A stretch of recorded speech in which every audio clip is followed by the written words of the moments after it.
বাউল গানটাকে নষ্ট করছে ইউটিউব চ্যানেলেরা। এত ভাইরাল করছে বাংলাদেশের যত বয়সী 30 বছর আমার গানের জীবন, পালা গানের বয়স 30 বছর। এক পাও আগে 2 পাও পিছে, এই টাঙ্গাইল আসতে জীবনের কিছু 30 বছর রয় নাই। আর গান 2 হ্যান যাই নেই, বিশ্বাস গান ভালো 2 হ্যান শিখেই ভালো একটু মেকআপ ঠিকআপ করে ভাইরাল শিখবি বাংলাদেশ।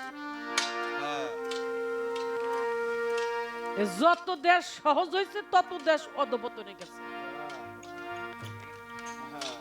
আগেকার যুগে বয়তি আমাকে, আমরা যে সময় গান শিখছি মোবাইল ছিল না, ওই সময় আমরা গান গাইনি। আর এখন দেখেন গানে কোন জায়গায় গাইছি, বাংলাদেশ সব মানুষ দেখতেছে আমরা কোথায় গান গাইছি। এই টাঙ্গাইল কালীহাতি থেকে কি সরাসরি লাইভে আসছি, দেখেন আপনারা।